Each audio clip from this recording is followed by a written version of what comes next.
ሰይድ አሳውቆናል። እንግዲህ ብሎ ያልከፈለው መስዋዕት የለም። ለኔ ብሎ አብሮ ያላገኘው ሴት የለም ልበል። በቃ አብሮ ያልተዝናናው ሴት ቃል ከአይንክ በቃ ደግሞ የሰይድ ልጅ ወይ ደግሞ የሰይድ የልጁ እናት ልበል። እንግዲህ አላህ ሰይድ ምን ሊያደርግ እንደሚችል ነው የሳልኩት ማለት ነው። ጠብቅ ከክፉ ነገር ማለት ነው። ከሀራም ይጠብቅ። በአጠቃላይ እውነቴን ነው። መውለድ ደግሞ በጣም ከባድ ነው። ደግሞ ሁለተኛ ልጅ በሀራም መውለድ ደግሞ በጣም ከባድ ነው። ስለዚህ ሰው እያወቀ ሁለት እኔ ለአንተ በጣም የሚያስጠላ ነገር ነው። እውነት የሚመስል ግን ውሸት። ለምን በሉ ለምን ደረጃ ድራማችሁን እኔ ሱመያ ላይ አይደለም ለሀዊ ለመጀመሪያዋ ለሴት ልጅ እኔ ማለት ወተክ የኔ ልጅ ነው ማለት ከብዶ ነው። ምክንያቱም እንግዲህ እኔ ላፋጥጥክ ይችላል። ሱመያ ትረዳኛለች ብሎ ሰይድ ጫት እስከ መቃም ደርሷል። እሷ ግን ሁለተኛ ዲቃላ ልጅ ልትደግም ነው እያለችው ነው። አሰላሙ አለይኩም ወራህመቱላሂ ወበረካቱ። እንደውም የሌላ እምነት ተከታይ ሰላም፣ እንዴት ናችሁ? መወዳችሁ ማከብራችሁ ስለምታበረታቱኝ ጀዛከላ ከይር ጀዛ። ዛሬ ደግሞ በአዲስ ቪዲዮ መጥቻለሁ። ላይክ፣ ሼር፣ ሰብስክራይብ አድርጉልኝ። እወዳችኋለሁ ሳምናችሁ። ዛሬ ደግሞ በአዲስ ቪዲዮ የመጣሁት ምንድነው እንግዲህ ሰይድ ጫት እስከ መቃም ደርሷል። ይሄ ሁሉ እንግዲህ ልጅቷ አልነግረኝ አለች። ጫት ስትቅም ድንገት እውነቱን ትነግረኛለች እና ጫት ያው መርቀን ሲል ያስለፈልፋል ይላል። ማድሪ ያስለፈልፋል እንዴ ጫት እንደዚህ ነው እንጂ እኔ ያው ትንሽ ቅም ያለው ግን ያኔ ዝም ብዬ ለስኳር ብዙን ጊዜ ስኳር አይሰጠንም ቤት ልጅ እያለም ማለት ነው። እና አባታችን ይቀማል ለስኳር ብዬ ቅም ያለው ግን ይሄን ያህል ስኳር የጫት ምንነቱን አላቅምነቱን ለመናገር ማለት ነው። የጥቃም ጉዳት ነው ብዬ ነው የማስበው።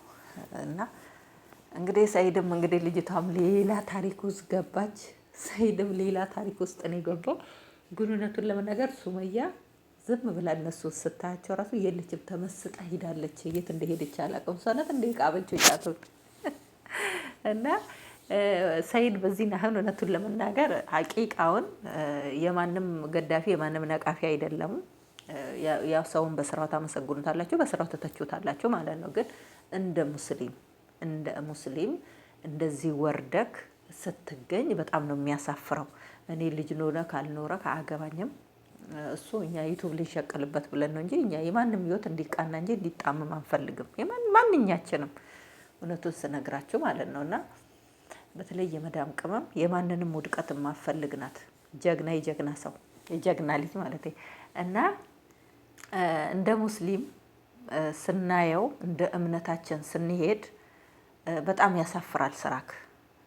ለምን አንድ ሙስሊም ብዙ ተከታይ ያለው 400,000 ሌላውም እንደዛ 200 ምናምን ሺህ ያለ ሰብስክራይብ ከብዙ ትልቅ ሰዎች ጋር ትገናኛለህ። መቼም ብር ያለው ሰው እድሜው አይደለም የሚታየውና ብሩ ነው የሚታየውና ከብዙ ሰው ጋር ነው የምትገናኘውና ቻናልክ ላይ ያሉ ሰዎች በጣም ጥሩ ልብ ያላቸው ጥሩ ትልቅ ሰዎች ናቸው። ግን እነዛ ሰዎች ምን ይሉኛል? እኔ የአረብ ሀገር የተወሰነውን የአረብ ሀገር ደግሞ ሁና ደግሞ ጀግና ኡስታዝ የሆነቻለች ሱመያ ማለት ነውና እንደኛ አይደሉም ሁሉም ማለት ነው። ሁሉም እቃጣቢ ሲሆኑ ሁሉም ማህየም እንዳይመስልክ ብዙ ከኛ የሚበልጡ ሱመያዎች አሉና ብዙ አላህን የሚፈሩ ቀና ብለው ወንድን የማያዩ ብዙ ሰዎች አሉና ትንሽ እፈር ነው ምልክ። አንተ አጅነብይ ከሆነች ሴት ጋር አንተ ሮም ገብተክ አልጋ ይዘክ ለሷ አልጋ ይዘክላት እንደገና ደግሞ ይባስ በለጫት ለውዝ ባንጠቀመው ሰዎች ሲጠቀሙ እኮ እናያለን። ለውዝ ምን ያህል ኃይል እንዳለው እንደዛ ሆነ ስትመረቀም ምን እንደምትሆን ሚስትህ ወጣ አወራች። አንተም እየተናገርከው ነው። ማረገውን አያውቅም። ብድር ያለበት ሰው ራሱ የዛኔ ነው የሚመጣው። እሷም ደግሞ እኔ ከዚህ በኋላ ያንተ ነኝ እንደፈለክ ሚስትክም አርገኝ ምንህም አርገኝ ከፈለክ አብረኸኝ ደር በቃ ራሷን እስከ ማውረድ ራሷን እስከ ማርከስ ድረስ ነው የደረሰችው ማለት ነው። ሁለቱ ወንድማማቾች ጋር እንደተኛች የልጁ የየትኛው እንደሆነ የማይታወቅ እንዴት ነው አንተ እንደዚህ አይነት ውጥንቅር ውስጥ ገብተክ ሚስትክ እንዴት ነው ሚስቴን አሳምናለሁ የምትለው? የባሰ እኮ ሌላ ነገር ሌላውን ውሸት አስተካክላለሁ ስትል ሌላ ውሸት ነው እየቀመምክ ያለው ሰይድ። ኧረ ከጭንቅላትህ አይኖርክ ጋሩን ይሄ ሰው የጥሩ ጓደኛ የለውም እንዴ? ኧረ በአላህ አላህን እንፍራራ ይተቂላ። ካላስ ሁላችንም በእኔ አደም ነው፣ ልንሳሳት እንችላለን። በቃ የሰው ልጅ ፍጹም እኮ አይደለም። ማንም ሰው ይሳሳታል እኮ። ሰው የተባልነው ለምንድን ነው? ሰው ልጅ አይሳሳትም እንዴ? አንተ አንዴ በተሳሳት አንተ በፊት እዛ እኔ እኮ ሱመያ እኮ እስከ ዛሬ ድረስ ልጁ ያንተ ነው ምድረሽ እያለች የምትጋልበው እኮ ነው። ወላሂ ያናደደችኝ ምን እንደሆነ ታውቃላችሁ? አንዳንድ ጊዜ ባሎቻችሁ ጋር ወደዚህ ቻናል ይሄ ቻናላችሁን ለማሳደግ መስዋዕት ከመክፈላችሁ በፊት ይሄ ነገር በኋላ አደጋ ያመጣብኛል ወይ ብላችሁ ወደፊት ከማሰቡ ወደ ኋላ ማሰቡ ነው የሚቀድመው። አሁን እሷ በዛን ሰዓት እዛኔ ድራማ ሲሰሩ ማንም ሴት ጋር እየተጋደመ እየመጣች ፕራንክ እያለ ድራማ በምትሰራበት ሰዓት ሂጂና ጠገቡ ሁነሽ አሻሽተሽ አማልዩ እያለች ሴቶችን እየላከች በዛን ሰዓት ሱመያ ይሄ ይፈጠራል ብለሽ አላሰብሽም? እንደ እስልምና ዲናችን ይሄን አይፈቅድም። በቃ እናንተ ሳታውቁ ያን ነገር አረጋችሁት። ባሌ ለምን ወለደ? አንድ ልጅ ወለደ ከሌላ ሴት ብለሽ 2 ዓመት ሙሉ ትዞሪያለሽ። እኛንም ወንጀል ታለቃቅሚኛለሽ። ለምን ወለደ አይደለም እንዴት ይወልዳል አትይም። ማንም ሴት ጋር አንሶላ እያለበሽ አልጋ ላይ እያስተኛሻቸው ነው ፕራንክ እያላችሁ። ይሄ ቻናል ዛሬ እዚህ ላይ የደረሰው ዝም ብሎ ነው። ወላሂ ጥሩ ነገር የሚሰራ ሰው እኮ ወላሂ ቻናሉ ንቅንቅ አይልም። ቆሻሻ ተግባር አላህን የሚያስቆጣ ቆሻሻ ዋሳካ ነገር ሲሰራበት ግን ቪዲዮቸው ቫይራል ይወጣል። ዛሬ ላይ ደግሞ ቻናሉ አድጎ ዛሬ ላይ ዋጋ ያስከፍላል። አያችሁ፣ የአላህን ነገር ተመልከቱ። ግን መጀመሪያ ካለ መጨረሻ አለ። መጀመሪያ ካሌለ ግን መጨረሻ መስተሂል የለም። መጀመሪያ ያማረ ትዳር የተከበረ ትዳር ከሆነ አሁንም የተከበረ ትዳር ነው የሚሆነው። መጀመሪያ ያላማረ ያልተከበረ ያላከበራችሁ ትዳር ዛሬ ላይ ይከብራል ማለት መስተሂል። ገንዘብ ሲመጣ እኮ አስቡት፣ ገንዘብ ማምጫውን ቦታ ላይ ሰው አሁን ላይ ማለት ነው። ወላሂ ነው የምላችሁ።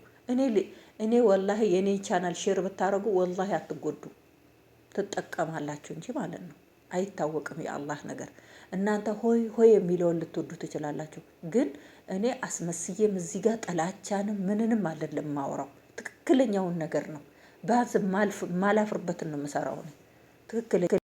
ብዙ ሰው ከጀርባ ሆኖ ሲያወራ እናንተ ላይክ፣ ሼር፣ ሰብስክራይብ አታረጉ፣ ቪዲዮን እስከ መጨረሻ አታዩ። ከዛ ሰውዬ ያፈነግጥና በቪዲዮ ይመጣል። በቪዲዮ ይመጣና ይጃጃላል። ቢያንስ እኮ ያ ሰውዬ እንኳን ከጀርባ ሆኖ ሲሰራ ማበረታታት አለብን። በቃ እቺ ልጅ ከተሳሳተችም እናርማታለን። በቃ እዛው እንዳለች እናስተካክላት፣ እዛው እንዳለች ማለት ነበረባቸው። ግን ብዙን ጊዜ ሰው ከጀርባ ይሰራና ቪዲዮ ቫይራል አልወጣለት ስለ እይታ ሳይኖረው በርግዶ ይወጣና በቃ እንደ ሰዎቹ እንደዚህ ሁኝ አይደል እንዴ እንደዚህ ሁኑ አይደል እንዴ እየተባለ እዛ በኋላ ያ ሰውዬ ይበላሻል ማለት ነው። ለምንድነው ይሄ ደግሞ መንስኤው ምንድነው? እናንተ ናችሁ የምታበላሹት። እናንተ እዚች ቆንጠጣችሁ ከያዛችሁኝና ወደ ውጭ እንዳልወጣ ካደረጋችሁ በሩን ከዘጋችሁብኝ በቪዲዮ አልወጣ። ግን እናንተ ደግሞ እይታ ካሌለው ደግሞ ሰብሬ መውጣት አይቀርም። ሰብሬ በሩን እንዳልወጣ እዚሁ ታከባከቡኝ።